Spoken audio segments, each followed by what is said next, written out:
Hey, it's your boy BT, Brendan Taylor. You're watching 5th Street Gym on South Beach. You're watching True School Sports. You know, you're obviously a big heavyweight boxing historian. So let's talk heavyweights for a second. What did you make of the Anthony Joshua Ruiz rematch? Well, I think that personally, my personal feeling, I think that Ruiz is a disgrace to the heavyweight. He's a disgrace to the heavyweight championship. He's a disgrace, and it's a shame and a disgrace the things that he represented in the ring. He took that title. He took those 3 belts. He was a disgrace to Muhammad Ali. He was a disgrace to the great champions before him, George Foreman. All these guys, it was just an abomination. I think it's a shame and a disgrace to the heavyweight division and to boxing period to come in that ring with 3 belts, to come in that ring the way he did, weighed in at 280 some pounds, and by the time the fight come off, this guy's weighing 300 pounds. I predicted that he would win the fight before I found out what the weight was. Yeah. But when I saw him on social media, partying and drinking champagne and all that, he misrepresented the belts, and it's a shame and a disgrace what he did. Disgrace to boxing, period. He ought to be ashamed of himself, and he ought to sit down and think about what he did, because what he did was just a disgrace, total disgrace to boxing, period. You know, Muhammad Ali was turning over in his grave when he saw this. Even George Foreman said he had a good chance, but he blowing it. So it's what I think about him. He's a good fighter. If he had stuck to his game and listened to his people, he could have come back in and could have won again. But when I saw that, what he was doing, the way he was handling it, it's no excuse for him. He should be suspended for a year at least for coming in the ring like that. And another thing is, I think that the promoters, after seeing this type of thing, need to get with these fighters and say, look, you guys got to go to training camp.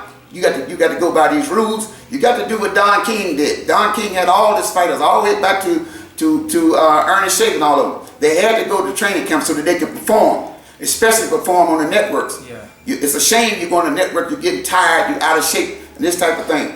It's something that shouldn't be happening now. You know, we got to get a hold to that, okay?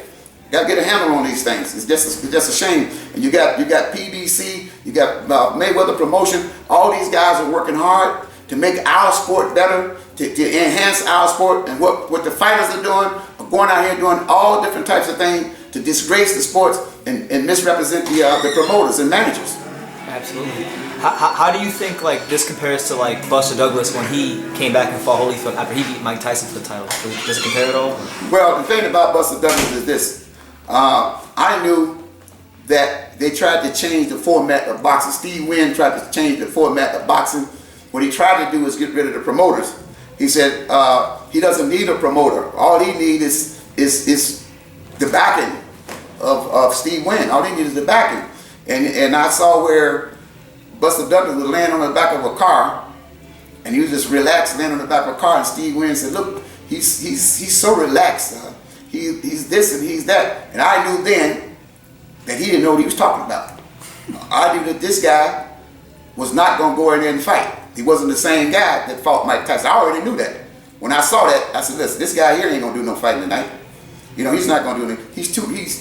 He's nonchalant. Yeah. You know, as if he's walking through the park. This ain't no walking through the park. You give me the fight at Van Holyfield. You got to fight, brother. So they tried to change the format of boxing, but I'm going to tell you something. It's not going to change.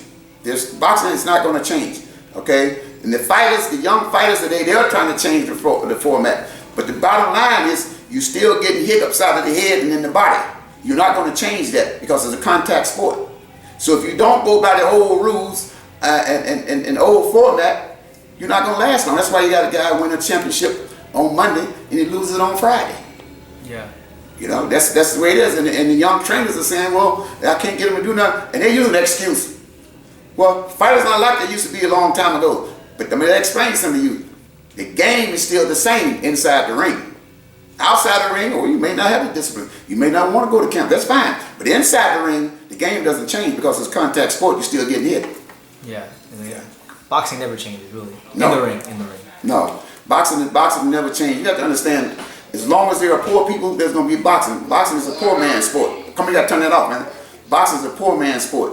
So you got to work hard to try to get to the top. So it's not going to change. And I want the young trainers to know Don't let these young guys tell you this is going to change. It's not. Because it's a contact sport and they're getting hit. So it's never going to change. Have you ever had a young fighter tell you, try to change the game on you? Like, yeah, I had a lot of young fighters try to change the game on me. But I have a way of dealing with that. You don't have to argue. You don't have to argue and fight with the fighters and let them understand. All you got to do is go out there and say, okay, then you know it all. You got all the answers. Now today you sparring with this guy over here, okay? And after he come out, this other guy's going in, all right? See, you got to keep a good sparring partner for him. See, sometimes it takes that leather in the ring. The ring got to do the talking for you a lot of times. Yeah. Once he get in there with a good sparring partner, get his head lit up, then he begin to understand and start to listening. See, that leather make you listen, brother. I'll tell you that right now. They change your mind quick. Yeah, knock some sense into him. Yes, sir. They change your mind quick, real quick. And to make a coward out of you, you ain't ready. Absolutely. Mm-hmm. Well, how about the Anthony Joshua side of things? Obviously, Ruiz, you say he was a disgrace. What about the Joshua performance? Did you see anything improved about him in the fight, technically? I saw Joshua doing a lot of moving. I saw him doing a lot of moving. I saw where he was trying to tie this guy up on the inside when Ruiz would get closer because he didn't want to trade with him. But I also saw that he was overcautious. He was overcautious.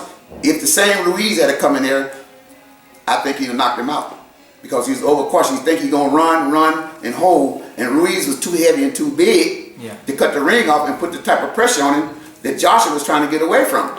So you couldn't pressure the guy because you had a big fat man in the ring. You know what I mean? Mm-hmm. So how you gonna cut the ring off? How you gonna throw all these combinations? You're too big. You're out of shape. So your condition is not there. So Ruiz beat himself is what happened. Okay. So it's more to do with Ruiz than it did with Joshua. Right. Hi, my name is Clarissa Shields and you're watching True School Sports.